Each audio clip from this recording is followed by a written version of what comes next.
Don't forget to like, share, subscribe, and follow Ear Shoulder Voice on YouTube and Facebook, or visit our website at www.earshouldervoice.com.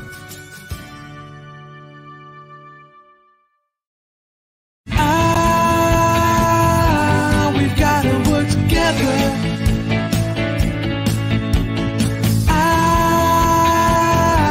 We've got to work together.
And it's fucking completely ridiculous. He just wants to kill. He wants to kill every single person.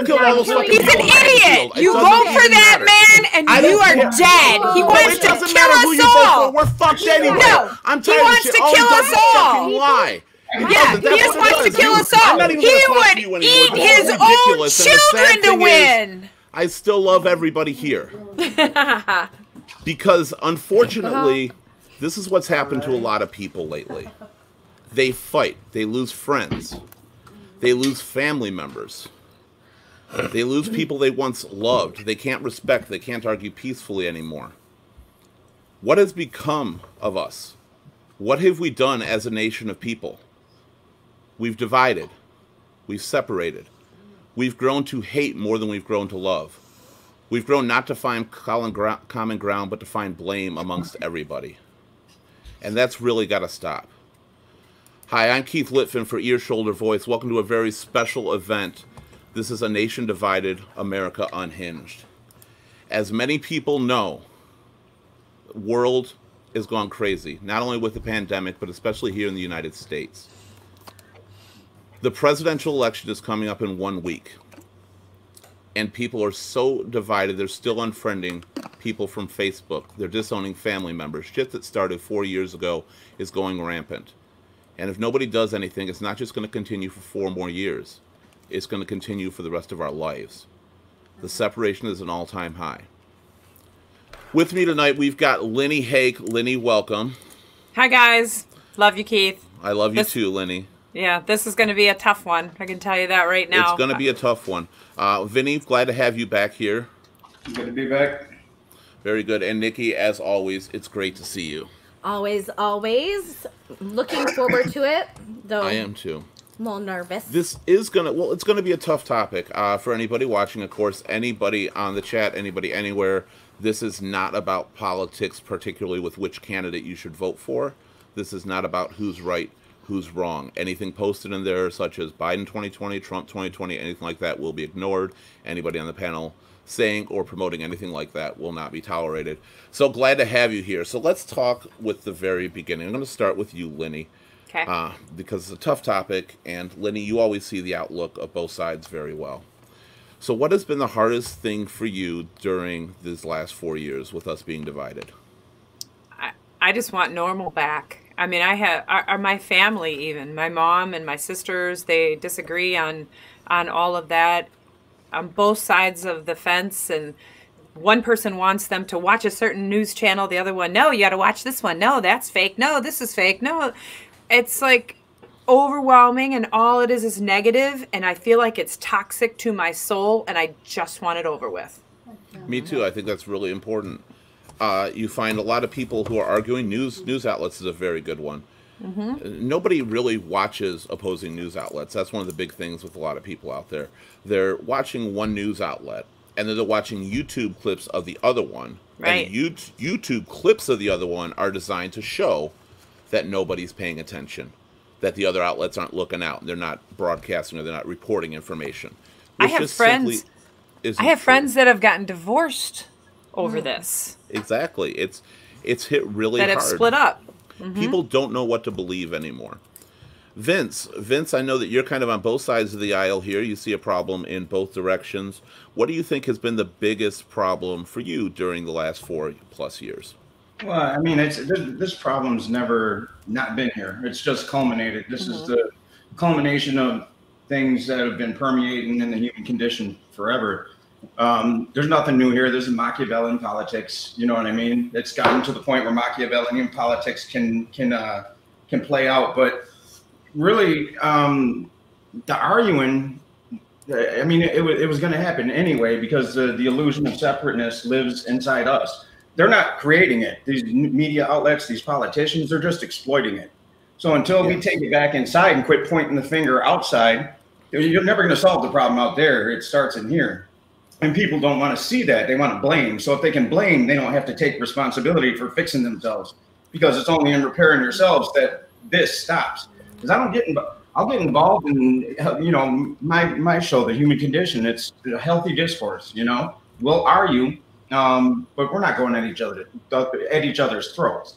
And if that ever happens, it's time to get off, right? Because people reach a point of, I know through my experience with PTSD and me being on the other side of that, I know when people get into a state of fight or flight. I see it in their eyes, and I know when no logic can be held. So it's everything's stuck in the amygdala. It can't get up into the neocortex, definitely not into the frontal lobe to be processed properly. It's here. And if you depending on your level of trauma as a child, it gets pushed back into fight or flight. So now it's a simple argument over a candidate who doesn't care about you anyway. Really, you're just protecting you because you feel you're being attacked because that's your choice. And the problem is triggers. It's triggers right now, too, that are accelerating to that. It has nothing about them. It has zero to do with anything about them because they don't care about you. But inside, it's a trigger that's accelerating people to that point of, I'm on the defense immediately, and you can't be. And Nikki, we're going to go to you now. Nikki, I know you've got your own views on things as well. What has been the hardest thing for you to adjust to as far as friends and family are concerned during the last 4 years? I mean, it's just the divide. I mean, I've literally, my own sister unfriended me. Friends from elementary school unfriended me. Not because even necessarily, well, maybe a couple of them, we maybe verbalized back and forth and they just didn't like my stance, whatever. They didn't like that I had my own opinion here. And it's a shame. It's sad. Even in my own household. And, I accept the challenge that my children who have developed their own opinion of things, I like the intellectual stimulation of debate because I'm open-minded to talk about it. It's when it turns into the hate that is happening all around in this like true divide, this racial tension and just tension within communities. It's scary. It's a really scary time. Because it's a lot of times you're seeing sides of people you never thought they were on the inside. You never thought that politics in any way would separate you from your family. 1 second, Lenny. Joe here. Hello, everyone. Can't wait to get back to somewhat normal. I think a lot of us feel that way right now. Yeah. I think more people than you see feel that way. Like a lot of people, I believe, have stepped out to the background, just like, let's ride this out and get it over with. Yeah. And Tom brought up a very good point. If you don't watch the news, you're uninformed. If you do watch the news, you're misinformed. Quote by Denzel. And that's really true, too. Everybody who says the news outlets are lying, where you're getting it from, don't trust the news, and they've got all these conspiracy theories, are getting that from a news source. Nobody is there in person getting this information. Just because your website is harder to find doesn't mean it's a legitimate news source. Just because it matches up with some things doesn't mean it's legitimate. 1 second, Vince, I want to ask Lenny what she was going to say there. Well, she said something about racial tensions, and this is something that I talked to a friend of mine today about, the Black Lives Matter, the whole movement. To me, it's like I think it's good. I think it's good to get that out there and stuff. And it is turned so political. This cause that started off to be just somebody wanting recognition and wanting to be equal turned into this absolutely political thing that I just think it's awful. Thank you. It just, What it is just Jones? bothers me. Thank you very much. We're hoping this is what people need to hear right now, because it's really hard to talk about this without getting extremely sided and extremely political with it. And Vinny, what were you going to say? I'm sorry I keep calling you Vinny. It's force of habit. That's all right. It goes back to people who live in their defense mechanisms, right? So when somebody says, because if you say the statement Black Lives Matter, it's a true statement. They do, right? Yes, they do. Mm-hmm. So how you internalize that has nothing to do with the statement that's being said. It has to do with, why are you taking offense to that, right? But then absolute power corrupts absolutely. So now you got this group that has this movement, and you get this political force behind it. Now there's money being pushed there. Now that becomes a political thing. Now you can't be a part of that. But so there's this statement, this sentiment that's out there that's been corrupted by people. You know what I mean? Vinny, has it turned into this Black Lives Matter versus the police defund the police? It's like, you don't want I want Black Lives Matter and I want the police. Why is it like pick one or the other? People have flags now for one or the other. It's turned into a political statement, and it's awful. Because politics is two-sided right now. Politics really is two-sided. You're either right or you're either left. And because of the division that's been created, if you disagree with the Black Lives Matter, you're on one side. If you agree with it, you're on the other. What happens if you're so you totally agree with middle. everything on that side in people's heads. Most people are in the middle. Most disagree with both. Right, but the people who are out there arguing, who are the diehards on this, are believing everything is the fault of another one, because they are totally playing the blame game. And it's not a blame game. Both sides. It's the first two levels of human consciousness where people reside, and that's the victim, victimizer, oppressor. These people live in these roles, and they're interchangeable. And they can't break out of them, because the reality is humanity exists in the gray area, right? We should, like Bruce Lee says, be like water. We should be able to flow from one place to the next and not get too disrupted, right? But we've been conditioned as children to assume roles. We have these roles in life. We take these familial roles out into society, and then we become traumatized when we find out that life isn't what we thought it was going to be. So we get attached to these ideas of what it's supposed to be. Then when it's not, because it never is, we crumble, and this is what we're seeing. The turmoil right now is people can't even listen because they're so scared. They're so scared of losing their lives. Like literally they're in fight or flight. One of the things that's been going around talking about this, a lot of people say they're fear tactics, they're fear mongering. In a sense, that's what they have created for both sides. They are afraid. Right. They are. I'll tell you, people are talking about if Trump is elected, that we're going to lose everything, the wall's going to go up, businesses are going to crash. I mean, agree with it or not, I'm saying that's what people are saying. But do you realize that for years upon years upon years and decades, people have been saying this, and that president gets into office and that president leaves office? Yeah. And hardly anything gets done. They say if you elect the Democrats, they're going to take away your guns and your freedoms. They're going to take away your freedoms in a lot of other ways. Do you realize that every time a Democrat has run for office, including Obama, and prior to that, they said he's going to take away your guns, and, well, you people are still holding on to your guns. Yeah. Half of the stuff that goes back and forth is not actually a priority of anybody that's running for office. No, it is just scare tactics, period. Well, both sides. If you look tactics, back, propaganda. well, and if you look back at, during presidential, election time, look back in the history of what was happening. We had Ebola, I believe, before Obama. I mean, I don't have... We had anthrax, we had swine flu, we had H1N1. And it's all before, presidential elections. It's about brainwashing us. But not as big as the coronavirus. We're going to get to that in 1 second, Danielle. It is Tuesday. Not. This is a special event we're doing. We still have our Wednesday show coming up tomorrow. Don't worry. This is just a special event because it's a week till election. To let you know. Let's talk coronavirus for a minute. By a show of hands, is coronavirus fake? No. Is it real? The virus itself is real. Okay.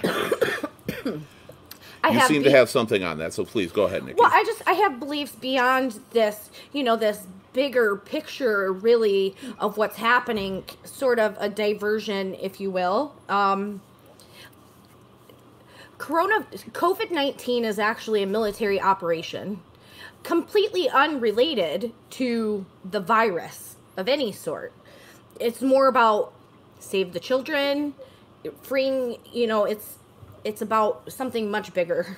Now, I want to get back. I want to comment on that really quick. You say it's a military operation. How do you see that? Where do you get that news? I mean, just like everybody else, I'm getting my news from the news from the news.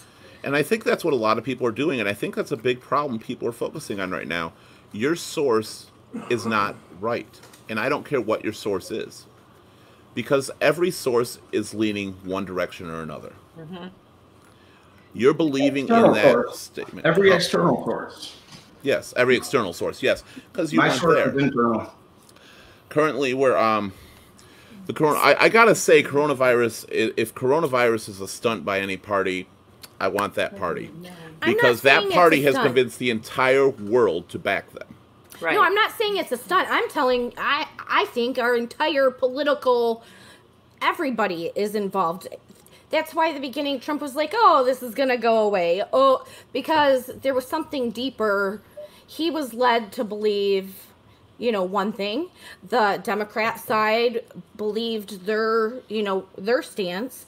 And it all kind of intertwined into what was pushed out into the media. Why did it become political? Can't keep their extramarital affairs hidden, let alone a worldwide global conspiracy on a virus, right? That's with politics especially. Yes. Why is the virus political? Why do you think it became political? Because as far as I'm concerned, a virus is not red. It is not blue. It does not care if you're from China. But they made it that, didn't they? Keith, it was timing. It just happened. It is. Yeah. It just happened to happen in an election year, and it got big. I truly believe that the Trump administration, when they spoke and said this virus will be gone, had no intention of harming the American people. No. I do believe that they were going to be able to use it. It was going to disappear, and it would have been a political advantage for them. Yeah. And I think the same thing on the other side of the aisle. Well, here's the thing. You see the confusion, right? The confusion between the two parties, it seems authentic, right? Yes. Absolutely authentic. People are getting misinformed, even the higher-ups that are, intelligence. Everybody seems confused. The numbers are off, and I'd say that confusion is authentic. Which points me to, okay, well, if there is some major conspiracy, it's not coming from the government because it's being fed to them. So what I look at is, you're familiar with the singularity, right? With AI and yes. Okay, so that's where we're headed. AI is here. It's not going anywhere. We feed AI on a daily basis the worst parts of human. There's no conspiracy here that in this programming that AI is going to work to perfect what it sees, right? This damaged human self that we're giving it. So, what's a virus? It's not alive. It's not biomass. It goes into a host cell and it recodes it, right? So the whole thing seems like misinformation's coming, but it may not be coming from either side. Social media has really, if you want a flat Earth, you'll find your people. If you want Hillary Clinton to be drinking baby blood you'll find something. You'll find those people. I used to tell people, you will find your people, and there'll be people to support it. I used to tell people all the time. I'm like, think of a color. All right, look up, see if that color cures cancer, and they'll Google it, and you will find something on Google that supports you. Somebody that whatever color you came up with, somebody on there that cures cancer. Gabe brought up a really good point. And they're kind of like buzzwords and buzz terms that he works. He says vocabulary or slogan words that are turning things into blanket problems or issues. Humanity, socialism, Black Lives Matter, riots. Democrat is communism. Republican is racist. And that's the thing. Republicans are not racist. I'm not saying that there aren't some that are, because I'm sure there are. Let's face one fact in government, no matter who you are or who you support, everybody in government over the age of like 65 grew up in the 50s and 60s. Mm-hmm. Racism was a big part of life during those times. They don't just lose that stuff. So you're going to find stuff in their past that is going to make them appear that way. I did things, Vinny, you did things, we all did things probably in high school that would be so taboo if brought up right now, but it was the time you were living in. To bring those things up and attack other people with it is wrong because you're never taking time into effect. We weren't doing it to be mean or anything like that. Gabe says hi, Vince. Hey, Gabe. Good to have you on here. I'm going to bring in somebody else. I just want to get his opinion about it for this. We're going to just bring him in for a second. Johnny boy, how you doing? Hi, John. I'm doing good. How you guys doing? You're still, but we hear you. We're doing okay. I just wasn't moving. Am I moving now? Yeah, you're kind of moving. You're a little fuzzy in there. That's okay. What did you have to say about what we were just talking about as far as division with politics, sided coronavirus, the belief, and the buzzwords that people are using? Well, of course it's politics because the human people are politics. So if it's affecting anybody in America, of course the political parties are going to pick it up and try to use it for their advantage one way or another. Just like in any political race. If they see some type of news, they want to try to use it in a way that's going to make them look better. Okay, but why so extreme this time? Yeah, that's the difference. The extremity is... Yes, it's very heavy this time. Because we're more divided now as a country than we were since Civil War time, in my opinion. We're headed that way. I don't think we're more divided than Civil War because I think there are a lot more people on the side of a Civil War, of having a Civil War during that period than there are right now. I think most people from either side do not want a war. You're hearing the vocalist out there. You're not hearing the majority. So that's where we're going, though. That's the thing, is the vocalists aren't getting heard. And like what Vince was talking about earlier, that's where fight or flight comes in. John's got a delay with us, so 1 second, John. Lenny, go ahead. So I just have a question for everyone. Yeah.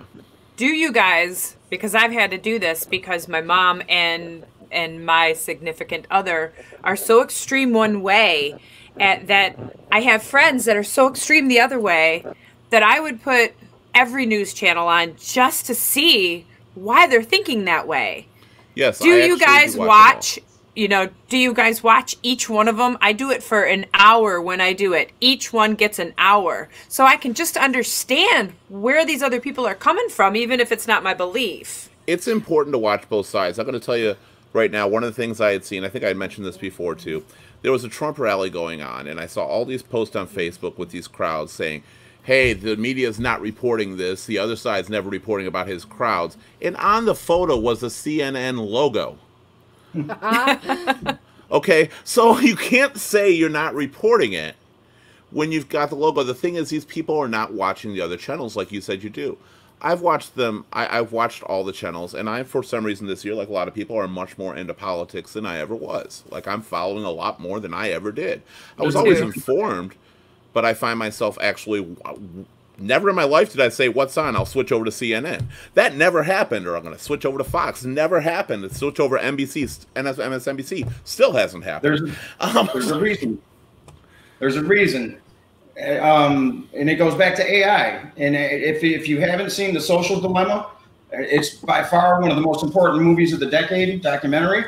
And it speaks, and these are the creators of, the founders of Twitter and all these different social media platforms that speak to how it addicts you, how it's programmed to get you reactionary, and it guides you. So all these people we knew in school, Keith, they didn't give a shit about politics, but now they're social media warriors. Well, no, they just found people that, so it gives them that power.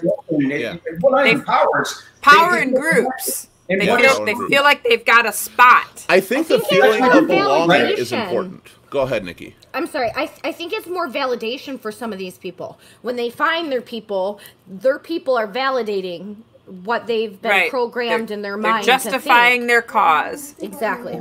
Well, we're all traumatized. This all goes back to trauma. And I'm doing a roundtable with Bessel van der Kolk. He wrote The Body Keeps the Score, best book on trauma I ever read in my life.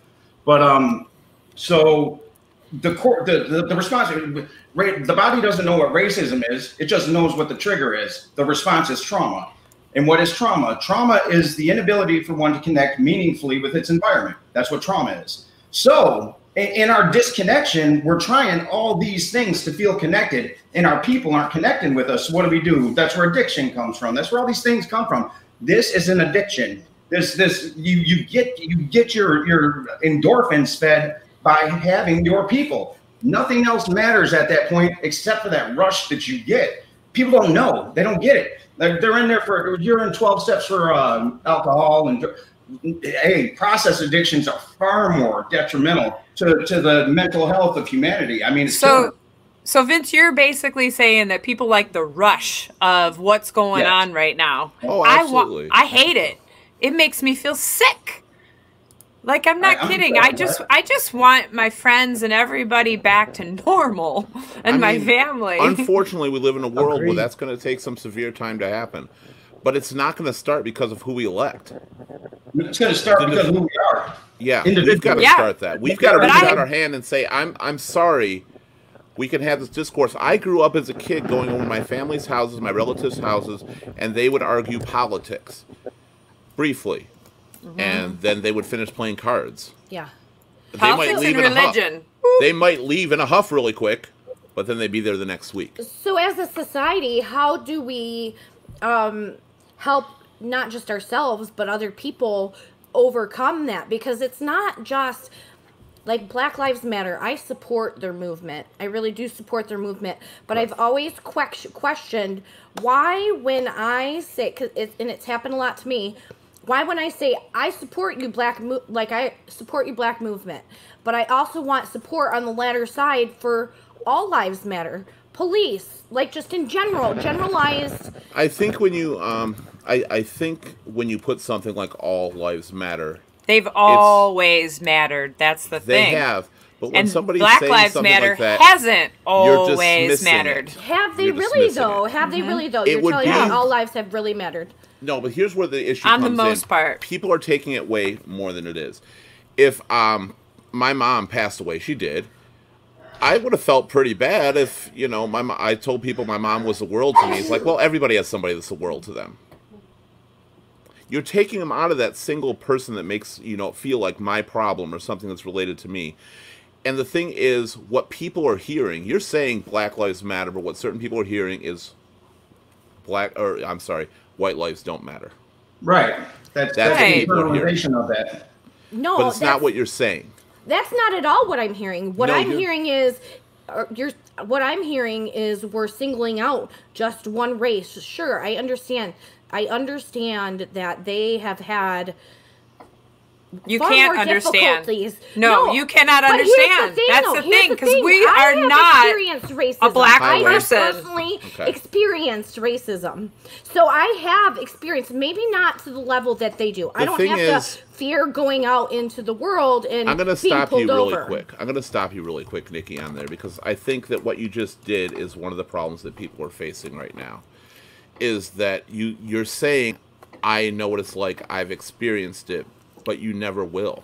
You never will truly know. I will never know what it's like to be a woman.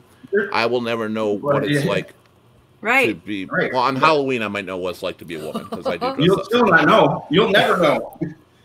Okay, so fair enough. I'll never know what it's like to be an African American, but I know what it's like to be profiled for my race. Have you ever gone down to Detroit at times in my life when I was down in Detroit? No, not getting drugs. I was down there working or transferring around as I traveled through buses, and the way that I was treated as a white woman in their city was absolutely terrifying to me.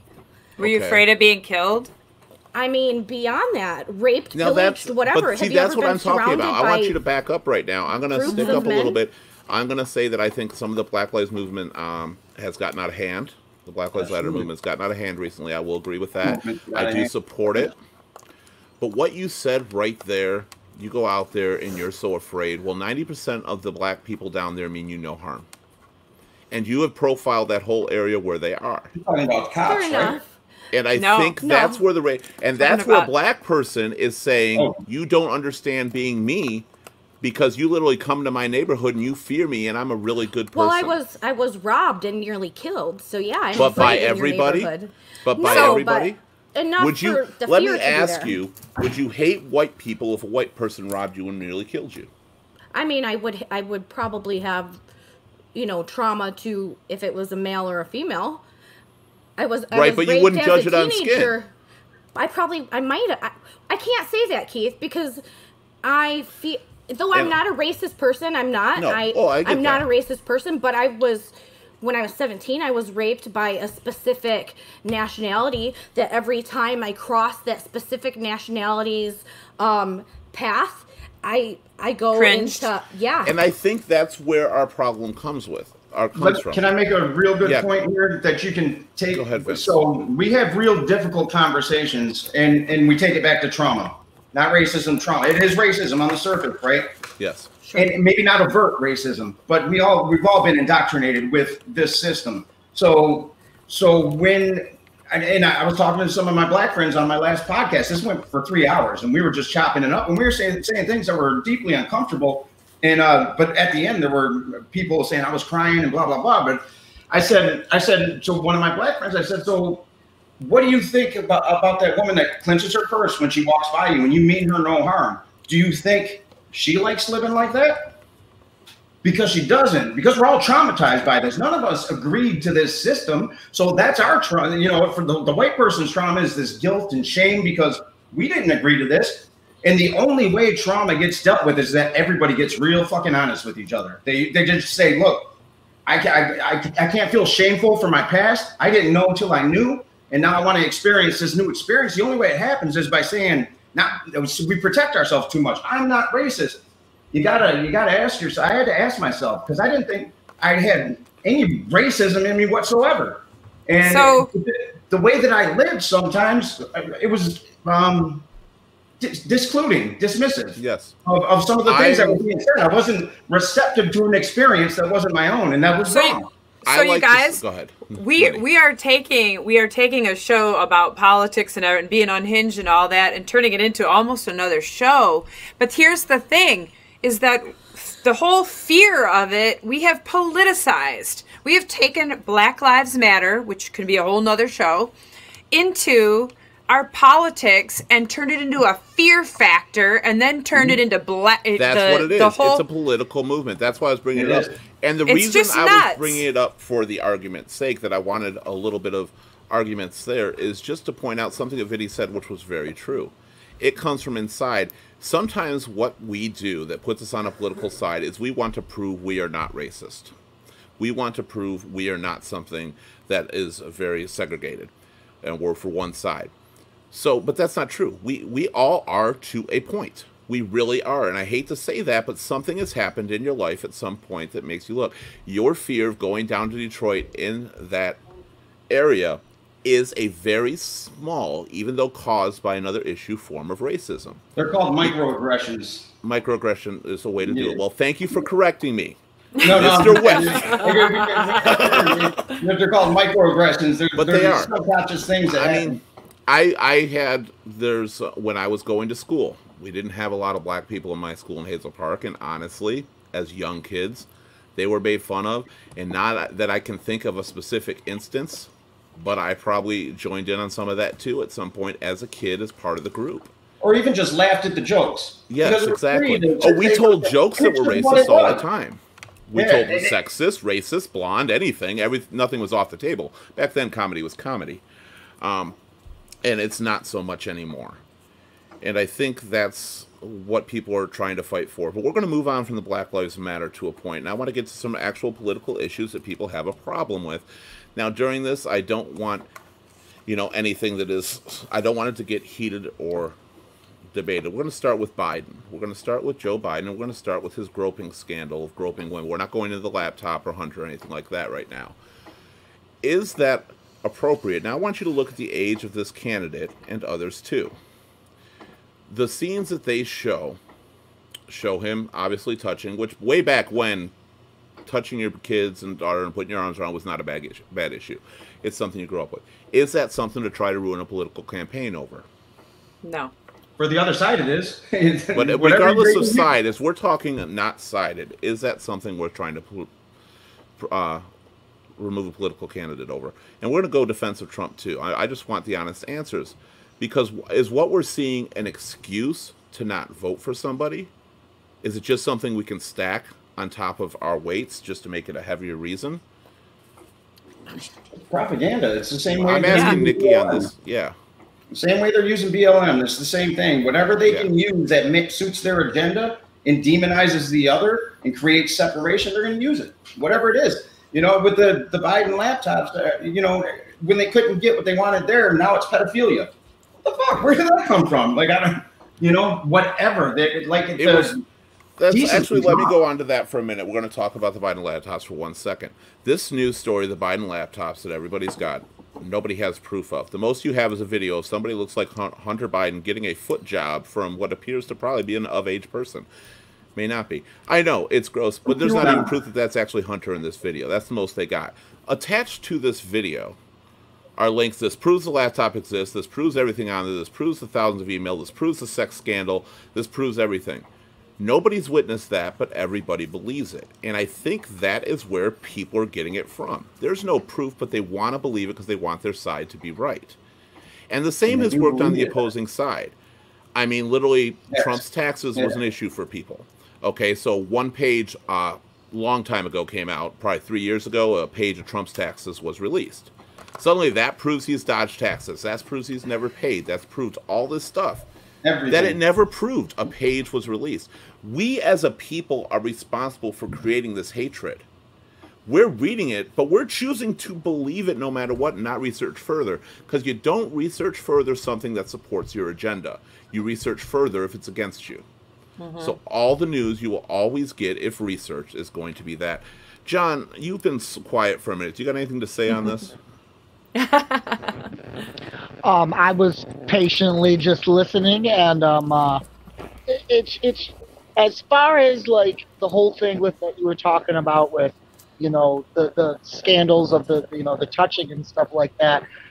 It's exactly like what you said. I was hugged and loved on so much by my parents when I was growing up. But what I tend to look at when you see that is look at the kid's face. I mean, in both ends, you're seeing pictures where the children don't necessarily look comfortable with what's going on. Children, that's where the issues start to come. Yeah. When you see kids with that face, like a cringe face, or a child that gets pulled away or steps aside because it does. That's okay, when you gotta. I'm stopping you for 1 second. You get a lot of crackle in your mic, so when we talk over you, I've got to mute you briefly because you just got a lot of crackle that's over everybody. Have you ever seen my face when my Aunt Jane tried to hug me when I was a kid? It didn't mean I didn't love her. I mean, sometimes kids are uncomfortable in the situation and they're taking these looks out of context. And they're making the thing people have to realize what they're seeing is not the reality. The pictures you see have been carefully selected out of thousands upon thousands of pictures from both. For pictures of Trump, for pictures of Biden, for pictures of anybody on either side. They have been carefully selected to initiate a reaction. You choose as an individual to follow that reaction and hate anybody that disagrees with something that you have zero proof on. Right. Here's the funny thing, and I made this point, and people just lost their gut. If you're a fanatic in either direction, you're flip side of the same coin. There's no, you can hide behind whatever virtue you want. Flip side, same coin. Negative plus negative equals negative. That's just common sense. You can't be any other way. But people are acting as the investigator, as the juror, as the judge. And I made a point. I'm like, do you know there's people out there who make great salaries or not so great salaries? Who know forensics, who spent their entire lives getting versed on what valuable evidence is and what it isn't, and who has spent their entire life looking for a scandal like this to be on the right side of.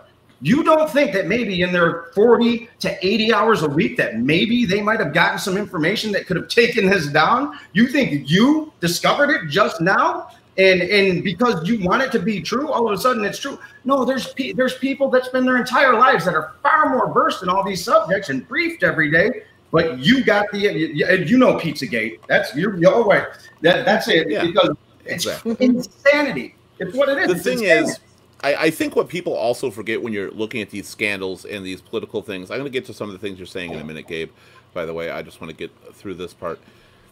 Is the news reports it so heavily that you think, like you said, you got to believe it.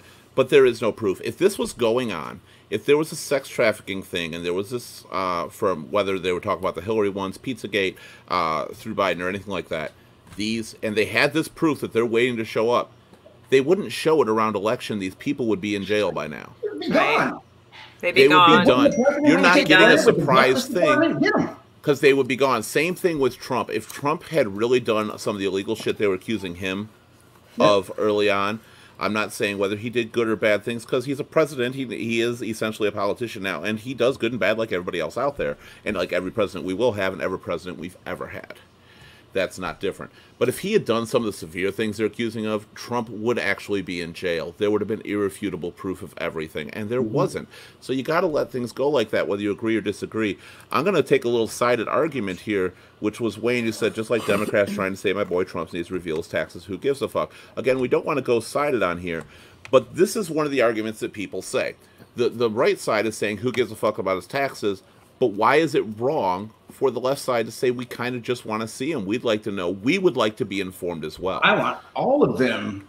They're public servants. Every one of you reveal your taxes. Amen. You know, that's due diligence. Yeah. You know, I mean, it's part of what people should do. Especially when we are paying our taxes, when we are struggling and having to pay our taxes for the roads or everything else. I don't want to get into that know. side of this. For both of you, I don't want to get back into the side of whether he should or not. I'm not saying whether or not he should. I think they all should. Okay. They're public. They are public servants. Yeah. They should. Period. No matter what. But is it wrong? That's what I'm saying with this. It's not wrong for the right side to say, you know, for them to have an opinion. I think that's another thing we're going through too. It's wrong to have an opinion. No, if they truly believe that the taxes don't matter because he's doing things that are unrelated to his taxes that they approve of.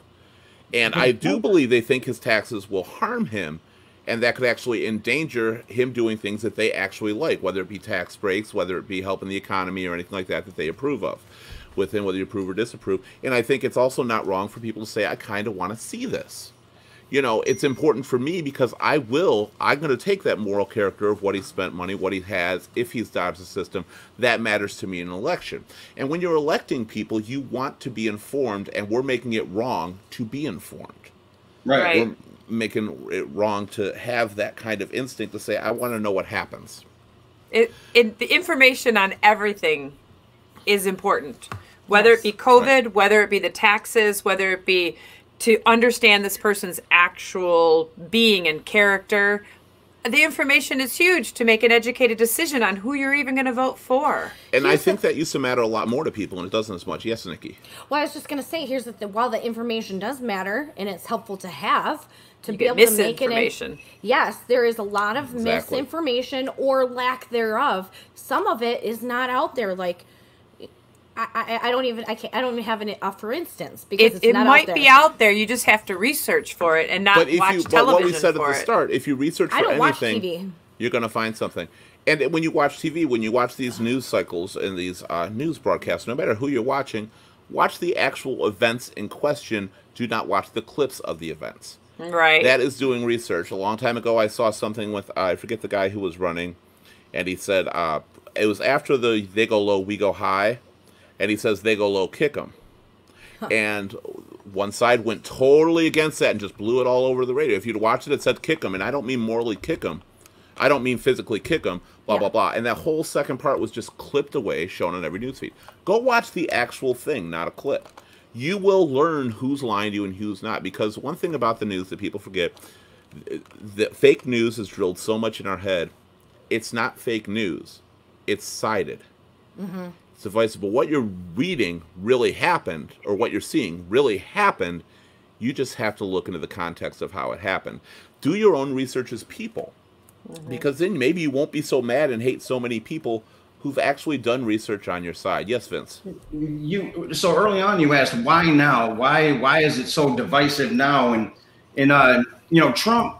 I'm not going to vilify the guy, but his being look, I know mental illness. I know it well. I know my own PTSD, and I know that he's a narcissistic sociopath. And I don't say that in a disparaging way. No, he will do anything. He's not racist because that overrides it. Like anybody who will help, anything that boosts his superiority in the moment, he'll do. He doesn't even know he's doing it. I can tell he doesn't know he's doing it.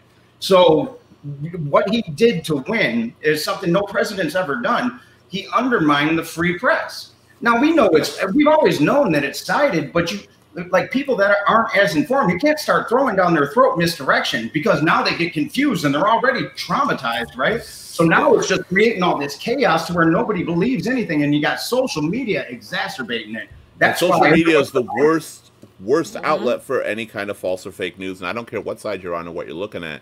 Social media is fucking lying to you.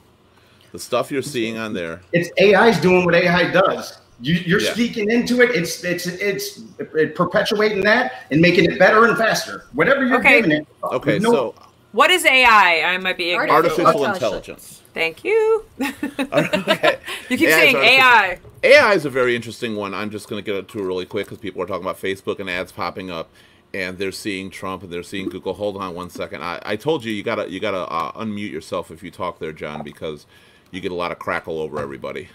So you're muted till you talk. She said, she was like, I'm so confused. Well, I was just teasing her. But yeah, the thing is, we want AI. We want AI technology. We want it to be able to do the stuff in Star Trek, and we want all. Well, that comes from AI paying attention to what's going around. Now, if you're constantly arguing politics and if you're a Trump supporter and you are constantly posting on Facebook Democratic stuff that is against them, AI is going to see you're posting Democratic stuff. So they're going to post stuff that is Democratic related for you, and then you're going to think, as the Republican supporter, that they are against you. Well, the same thing's going to happen if you're constantly posting garbage about Trump, because it's reading the words Trump, it's reading the words red, it's reading the words Republican, and it's saying, hey, this is important to my source. And sometimes hearing it, if you got Google Home, your phones are listening. Like, we don't want our phones listening to us, but if we say, hey, Google, they want it to know. Sorry, Google, don't go off. So, we want it to. You can't have that without your stuff listening to you. This is a beautiful conversation, because this is deeply spiritual for people who don't know, because what we're talking about, AI is a replication of what the almighty, the all-knowing, the all-powerful, like we can take it as a model of that. The law of attraction. The world is as you see it. What you put into the universe is what you get back. If you take in fear, then you choose to respond fearfully, your life is going to be fear. It's going to be conspiracy theories. Right. It's going to be mistrust. They're all steps necessary for what we ultimately want.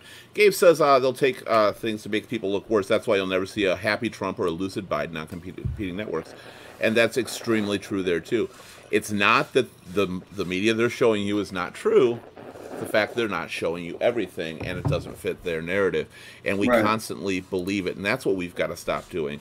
I want to go through a few things election-wise, since that's actually why this show was brought up. It's a week till election right now. First, I want to get one thing out of the way for people who always argue that we are not a democracy. You are correct. We are not a democracy. We are also not a republic. We are a representative democracy, also known as a democratic republic. And what that means is we took the best aspects from both of those and combined them into one. So anybody that says we don't live in democracy, you're technically wrong, because that is a part of our system we were founded on. And if you say we don't live in a republic, that's part of the system we were founded on too. Now, we live in a two-party system. A two-party system, I personally believe, is an outdated thing. I think it's something to go, because I believe that issues have grown so far that you cannot narrow them down into two columns. No. You go one or the other. Mm-hmm. Who here thinks that the two-party... Do you agree, John, that the two-party system's got to go? Do you agree? You're asking John. I was asking John. He's still moving, so he's not frozen. You know what? That face tells it all. It's completely outdated. Okay. That's what we're saying. The two-party system is probably the biggest problem in the politics that we've honestly had in the past 50 years. Yes, it is, and Just this guy it's really or shown this lately. guy. And then all Republicans have to believe one thing, and all Democrats have to believe another thing. That's just that's literally just bullshit. Because Now, human the minds people don't on this work that way. panel, the people on this panel, for anybody watching, by the way, are equally divided. We have from both sides. We are actually equally divided right now. There's 5 people. Trust me, we are equally divided on here. And I think we all agree with that 2-party system, right? I do. Okay. Then let me ask a question. Why are people out there... We lost Vinny for a second. We'll get him back, I'm sure. Why are people out there assuming if you vote for one party or the other, you believe every single thing about their party? And I think that a lot of people are guilty of it, whether they want to admit it or not. Why, if you support a Democrat, are you for aborting babies at term? Why, if you're voting Republican, are you for everybody has an assault rifle?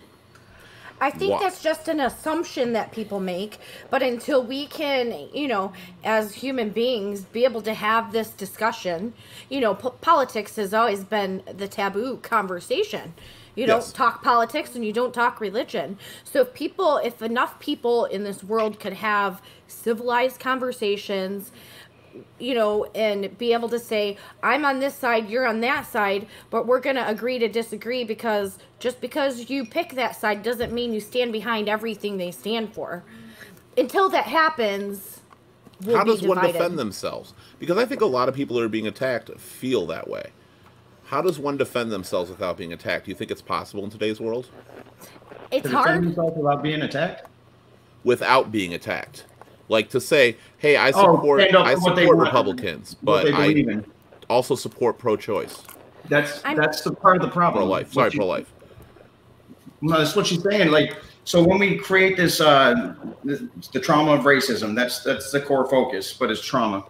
You got to create a safe space. So if for me to get out of the mindset that I was in, I needed somebody to understand that the condition exists, and then for them to look me in the eyes and talk to me. And then because it's neural pathways, right, they're blocked. So until there's a part of your brain that doesn't feel safe anyway because of the trauma you experienced as a child. So when that part gets clicked into to play, the whole thing with trauma therapy is to make people, give them the environment where they're safe. So what we've done in our forums is, you're safe here. We're allowed to have disagreements. We're not going to attack each other. You can even get angry and upset. There can be emotions. That doesn't mean you got to crumble.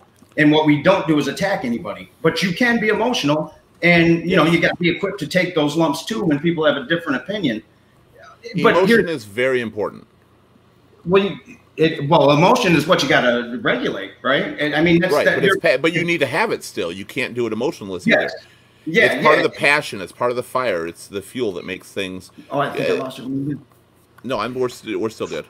And we have to allow people to be emotional, right? Like, we can't just jump on somebody's emotions because they disagree with what we want. Like, allow that space. Allow it to breathe. Well, and also at the same time, allow them to be heard. As long as they're extending that to you, you have to give them that same courtesy. Now, if they're listening to your side of why you feel that way. Nobody wants to I want to explain something really quick to both of you, and this is where the problem is going, or everybody on the panel, but the two who are just talking about that. You're right, you got to give them a chance. And I'm going to tell you right now, when somebody comments on something on Facebook, and you jump on your Facebook and you tackle them and tear them down, you're not giving them the chance. When you in turn are doing that to somebody else, you're not giving them the chance right there. Yeah. No matter who's doing it, you're not getting the chance. Nobody is stepping in away. And guess what? Trump, Biden, Hillary, Obama, Bush, whoever is not making you attack them. You're choosing to do that. The divide in America is the fault of the people, no matter what, because we're making that choice. We are saying, if you don't disagree with me, you can, or don't agree with me, you cannot be my friend. And if you don't disagree, then you can be my friend. That is us. And because the true definition of a sheep, that is a word that floats around a hell of a lot, and it's floated around first on the, they called Republicans sheep, and like mid-election, suddenly Democrats were sheep. Don't know how that happened. Now sheeple fighting sheeple. People ask me if I'm a sheep. I'm like, nah. But so Keith, getting back to that third party. Yes. There's more. There's not only two parties. No, there's I know. There's 5 parties, actually, exactly. that are constantly on the ballot. So, but you know what? the two big ones kind of always weed out that middle ground. Even a while you back, need, I think it's 10% It all of the comes vote in down the to- primary to be considered a major. You need 10% of the vote. and then it So comes you- down to money. And they never get that. It comes down to backing and money. It always does. It always comes down to the almighty Here's the dollar. movement, though. Here's the movement. There's people forming the People Party, and then there's this movement swelling called We the People, and this is what I plan on doing on Inauguration Day. Is we're going to show up Inauguration Day, and I don't care who's taking that mic, but before they take that mic, they're going to hear from a diverse group of people who says on day one you eliminate campaign finance and we dismantle the two-party system. If not, we're not paying taxes anymore. We're no longer paying your salaries. That's happening. We're going to be there on Inauguration Day, and we're strong. So I have no agenda, and I think Biden's the easier enemy, the Democratic Party. So I kind of hope it's that, because Trump has some more fanatical supporters, and things could get violent when you oppose them. But if Biden, it's the other way around, are you going to hate people? They don't want him That's there the either. thing. What's that? Remember, John, you got to let me know you're Unmute muted. yourself. Hold on, you're unmuted, John. Go ahead. Okay, I just wanted to say something to him, and again, not go on one side or the other, but what you just said is a little upsetting to me, because you just said you're picking the weaker candidate because of something, but right now, like, it's, especially with the way America's going, shouldn't we want the stronger I'm going candidate? to They're actually both horrible. defend Neither that. one has our interest at heart. I'm just saying to I agree dismantle with that. in a peaceful way, to dismantle the two-party system would be through the Democrats, because there's so much inter-party fighting. Do The you think we're Republicans are actually party capable over of people. dismantling the system? Do you actually think we're capable of doing this? I think I'll die if I don't want to live in this world if we don't. I don't want my kids growing up in this, so I'm doing something. So if we, whether we can or we can't, I'm going to. Like me personally, and the people The that reason I'm going to tell John, the reason he's saying the weak candidate, I actually understand that. I don't necessarily agree with voting for the weaker candidate. I don't necessarily agree with that. But it makes sense. If your goal is to actually move government out, you don't want somebody who has stronger control of the people. And if you're against Trump at this point, you see him as having full control of one side of the party that we're never going to move away from. And some people who see if you elect like Obama had full control of his side, and people don't want to move away from him or anything like that. Democrats don't want Biden. They know they it's don't. fucked. Everything's fucked now. It's time What for about age limits? age limits, party limits, or Term limits? Yeah. I mean, Term limits need to be put into effect big time for I everybody. think so too. No The corporate phrase- finance. There's a cap on each candidate, and you get equal airtime. You know what I mean? And there can be as many parties as there's X amount of people to support. In Canada, they got 5 parties. They get equal airtime. You're spending $100,000 on a campaign. Why? Because why should you be buying a position that pays you 6 figures with billions of dollars? Right. That's corruption. Right. Like, what are you buying into? Right. The thing is nobody seems to take into the fact that money gets you into politics, but you don't want a rich man in politics. In America. How can you? Yeah, in America. We're the only country. People don't want to believe this, but I don't care what side you believe in. We are so far behind in politics compared to other countries around the world. We are using an extremely outdated system. We are one of the only people that don't do the one-to-one. I get the Electoral College. If you want to abolish it, fine. If you don't, fine. That's one thing we were founded on. I think it needs revisions. People get confused with the Constitution. People constantly defend the Constitution about, like, guns and the Second Amendment. And the one thing they forget about that, and I'm just using that for an example here, the Second Amendment is a second amendment. An amendment means it was changed. Yeah. The Constitution is not in stone. I see you. Hold on. Okay, John, go ahead. Yes. John? I was just agreeing with you. I was saying that's the point. People don't understand what the word amendment means. It means a change to something. Yes, so the people Constitution. that say, like, we can't change the amendments, what the hell do you think the amendments are? They are changes to the original Constitution. There's been a lot, but you know what? There haven't been a lot of amendments recently. No. In recent times, nothing has been changed, and that's the one thing again we're outdated on.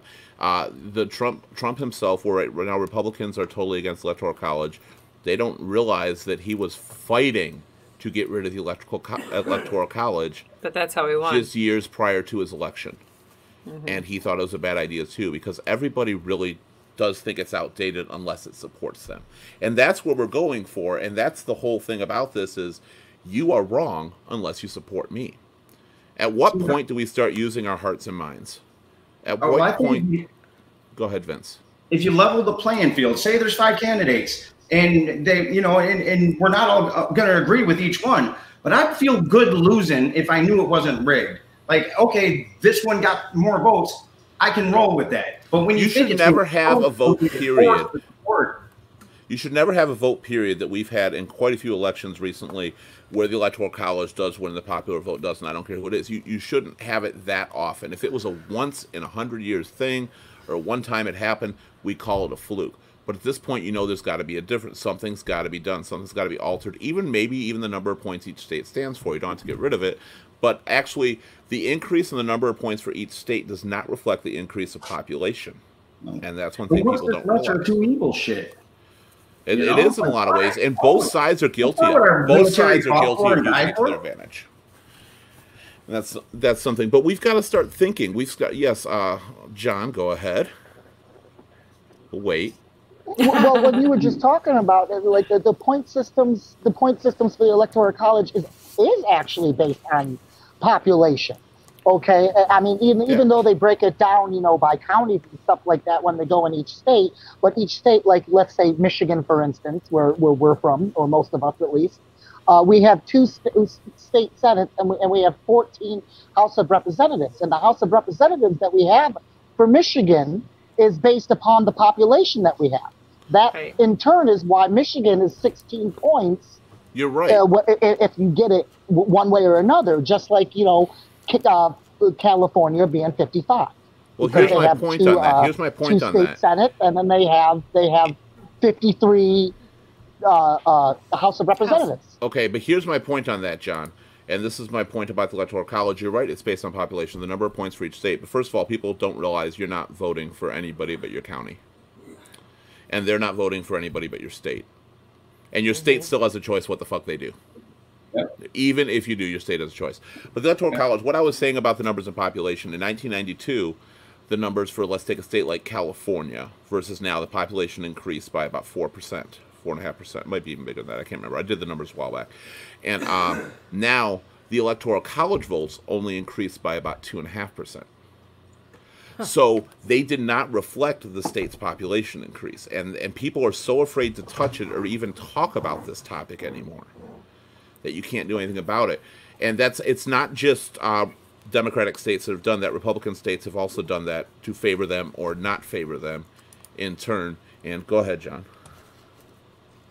That's also where, some of the things that what Americans are supposed to do for our country would come into play and make it a lot easier. Like if everybody actually filled out their censuses like they were supposed to. Gabe said it, gerrymandering. Yeah, I was just going to say that. I was just thinking about that. That's why I brought it up, because I think we were all thinking of that. And that's something that a lot of politicians... I muted you.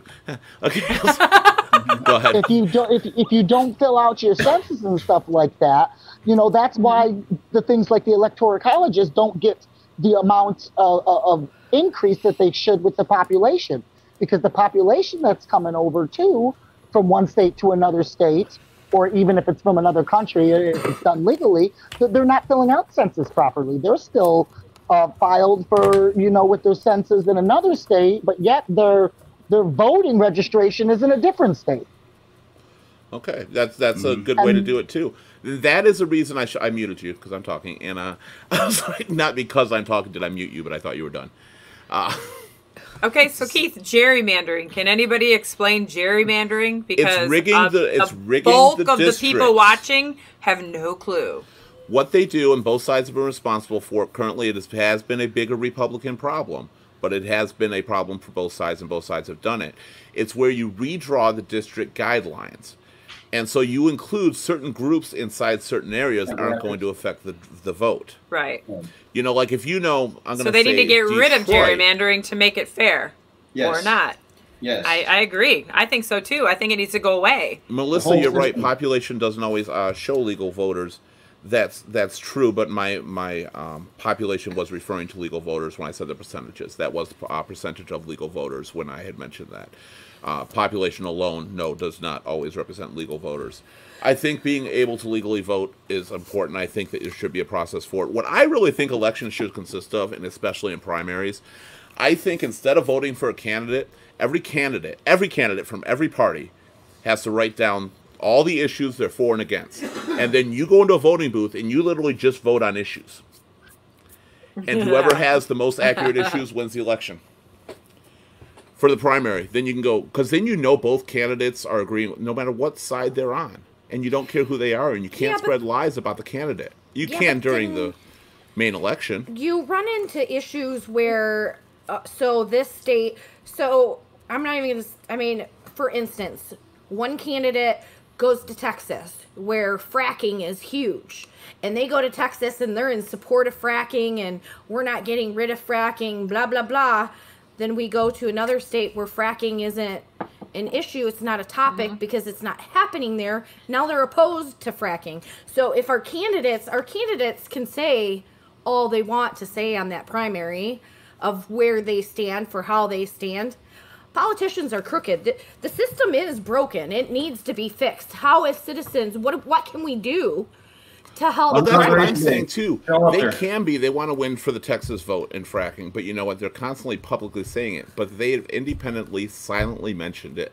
And you don't know who is on what side of anything, just to get the proper candidates in place. Then you can vote based on personality and what they stand for. Oh, you mean like unanimously they're just whoever's got the most. So that you can have a Republican who is actually pro-choice.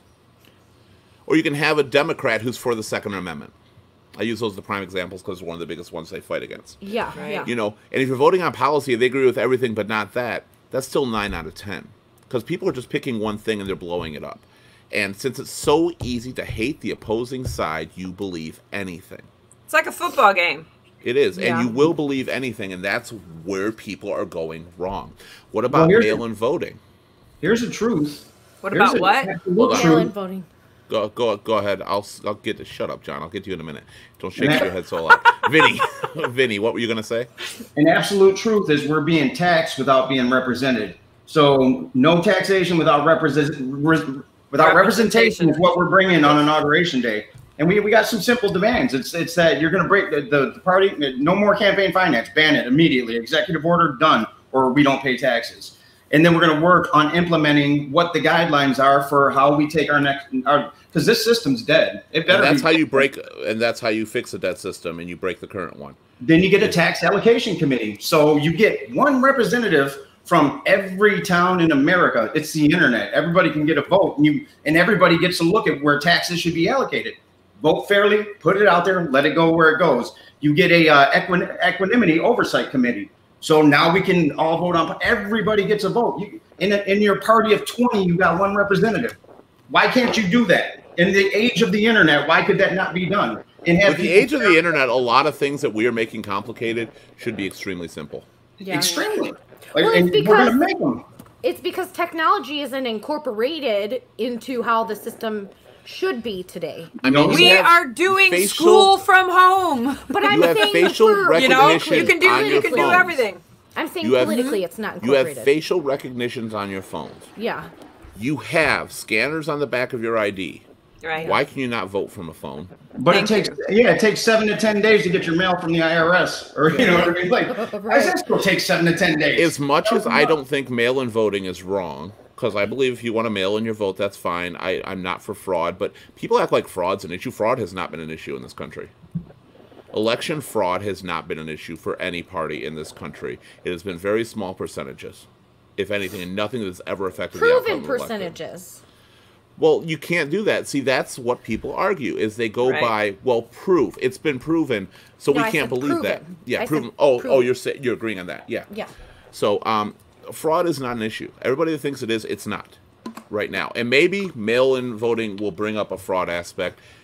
We'll try it. We'll find out. I mean, but you're not going to move forward. But the problem is we're looking at mail-in instead of technology. Because mail-in is a step backwards. Who the fuck really uses mail on a regular basis anymore? Right, when this recognizes your face, it identifies you. Here's my vote. Right. You know what I mean? And once you vote, you can't again.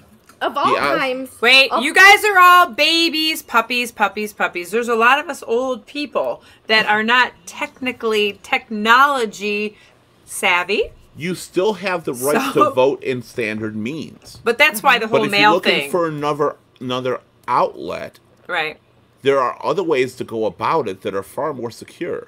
Especially, the thing is, by stepping backwards, they're placing doubt in the system. But you would have a whole lot of old people not voting because they don't know how to work through the internet or the whole system. We're not saying by doing that you the only way. Yeah, you wouldn't take away standard methods of voting that we've always used. Right. But if you're going to create and introduce, and mail-in voting is not new in any way. It has happened for decades. Right. Okay, that's been done for decades. It's not new. It's just in our public face right now. Trump is always if you're going to introduce something new, why not advance with something new? Why go backwards? Yeah, especially in a time where the Postal Service is struggling. Right. Well, there are struggles within our U.S. Postal Service, so why are we going to promote that? That's a whole nother show. Yeah. When my daughter and son... As far as it goes to the mail-in...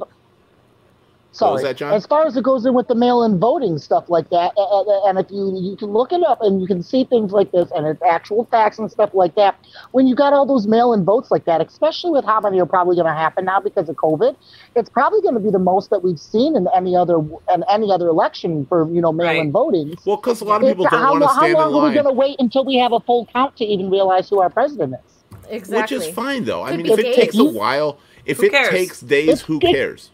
The deadline is still it's not going to take mail-in votes. The rhetoric of things taking months and years is not the case in any way.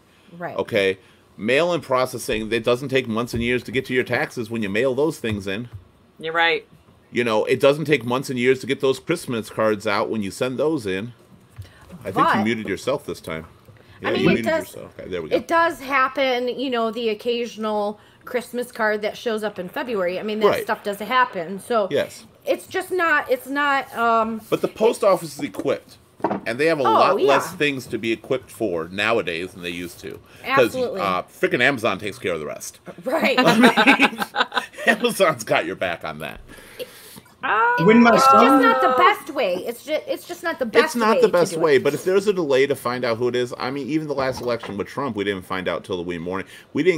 People also don't realize the votes weren't finished being counted for weeks. Right. When Trump was elected. The final count wasn't in for weeks. It was assumed who won. Right. And it was posted that, yes, they won. But the final count was not done for weeks until after the election. It's not a new process. And the likely thing will happen still. Right now, we've had so many early voting. Early voting, I think, is a great idea. I think they can't open them. They can't open them until... No, but at least states, people can get them. At least they can get them. Some states can open them. Yeah. Some states can open them. Some states can process them, but not all of them can. I like the technology point you made, Keith, because there's no reason if you want to vote that way. Here's how you prevent fraud. My kids now, when they go into their school, they stand in front of this scanner like Minority Report, which takes their temperature and identifies who they are, and then they go in. Yeah. And that's at their school. Like, there's no way you're going to pull fraud. And this is so quick and so instantaneous. Real time. Literally, as long as you do it first, you're locked from voting against that idea again. You can't go somewhere else. Exactly. No, it's in a main system. Exactly. And somebody could do it first, and then if somebody did and you tried, then you could do a fraud investigation on that, and they could look into it, and that actually could alleviate fraud. Mm-hmm. Right. Because first, that person's got to have your face to recognize it. We even have fucking fingerprint scanners. When you register to vote, get your fingerprint done. Shit, my password is a fingerprint scan. Right. There are so many secure ways to do this, we're going back. We literally, to vote, we literally use scan cards like we fucking used for my meat test in 8th grade. Yeah. To fill in the bubbles. But you know why? Because it creates chaos. Like, these people, they think they have these policies and these ideas that are good for the people. All they're doing, it's all propaganda. What this is they're acting like defense attorneys. There's no real fact in anything they say. They just create reasonable doubt. What do you think that is the basis for everything. And now, remember, it's all chaos. you got to remember, no matter what you're reading, what you're seeing, what you're hearing, if it's got reasonable doubt, it's probably, if it sounds too stupid to really be true, I don't care who you fucking support, it probably is. It doesn't matter what people are saying about either candidate. It's probably fucking untrue. Yeah. It's probably based on facts that was blown up beyond belief. And if you want to be an educated voter, then you're the person who should be in this country. You need to be educated, but don't educate yourself by Facebook. Don't educate yourself by the news outlets that you're constantly saying are biased. If they're biased, do your own fucking research and don't watch them, and stop listening when they say something that supports you and going against everybody on that. A news outlet lies, news outlet lies, news outlet lies. Wait, the opposing candidate did this? Hey, everybody, look what happened. Look what happened to the opposing candidate. Here it is. I write it on the news. It's totally true. I know it. Here's the facts. No. If you're going to not believe it, if you know a news outlet lies about so many other fucking things, then why are you going to believe the one that supports you? Why are you going to pick and choose? If you're going to say the news media lies, then don't listen to media. Do your own research. At the end of the day, who cares about the stuff they're creating? Like, some of the stuff matters, right? But some really, really doesn't. And I always say, when people tell you who they are, let them. Listen.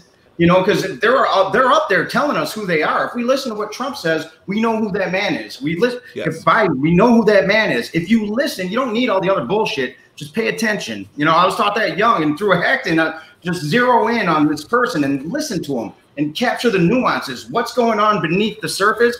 That's what matters, because this shit's been permeating, and I've seen it. I've been watching the human condition gravitate towards this for well over 2 decades. You know what I mean? I probably caught on to it about a decade ago because I'm growing and I'm learning, but it's the nuances, it's the subtext, it's the shit that's not being said with words.